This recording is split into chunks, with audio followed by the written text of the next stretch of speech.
All right. So in this section, we're going to talk about what are referred to as geometric progression annuities.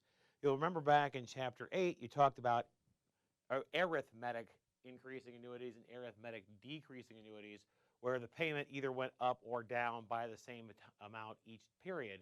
In this case, rather than the payment going up or down by the same amount, it's going to go up or down by the same percentage each period.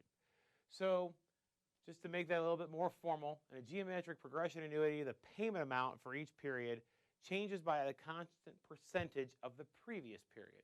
Now, typically, we'll denote that percentage change by G. Of course, the letter doesn't really matter, but we'll use G for typically growth, but we can also use this for a decreasing percentage rather than an increasing percentage. A particular example of this might be thinking about doing cost of living adjustments to salaries each year. Say the cost of living adjustment for someone's salary is 3% for every year. So that would mean that their salary would be a 3% increase in the next year over their previous year. So this type of an annuity would be, that would be an example of this particular type of annuity.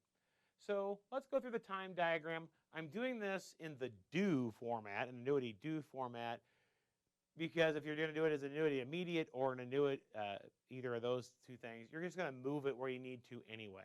So I just did this as an annuity due. So let's say we have n payments, each one made at the beginning of each time period. So we get X dollars at time 0, which is the beginning of the first time period. We're going to increase the payment to the next period by that growth rate G. Well, you can check pretty quickly that to be able to increase by G, we need to multiply the X by 1 plus G. Because again, to do that, you would take the G times the X and add it to the previous, and then you just factor out the X. Similarly, you get the same thing for the next time period. So at time 2, for the third time period, it's going to be the X times 1 plus G squared. At time 3, for the fourth time period, it'll be X times 1 plus G cubed, and so on up the line. The nth payment occurs at time n minus 1, since we're doing an annuity due here. Power on that 1 plus G here is n minus 1. All right. If we let I denote the period effective interest rate, then we can calculate the present value of those payments just from first principles, if you will. So the present value at time 0 is going to be the X. We don't have to move it back at all. The X times 1 plus G, we've got to move back 1 time period. The X times 1 plus G squared, we've got to move back 2 time periods.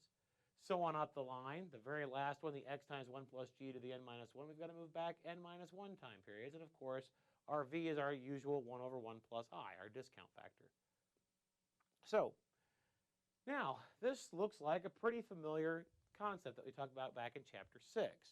If we go ahead and factor out the X out in front, and then write, or basically pull out the exponent in each of these products, I get a 1 plus a 1 plus GV plus a 1 plus GV squared plus a 1 plus G times V cubed, and so up the line.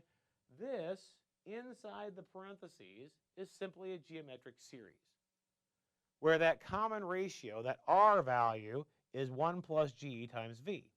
And if we remember back to our geometric series, that formula for that was 1 minus R to the n, one higher than that last term in our series.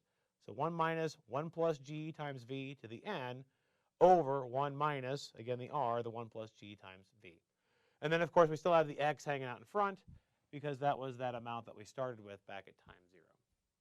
And then just like before, if we want to find an accumulated value rather than a present value, you again just push it forward by using your period effective rate and the appropriate exponent on that. In the textbook, you'll notice that they come up with a formula for this particular concept, but it's just as easy to remember how to do this with a geometric series because you're going to have to know how to play with geometric series anyway. So there's not really much call for learning a new formula.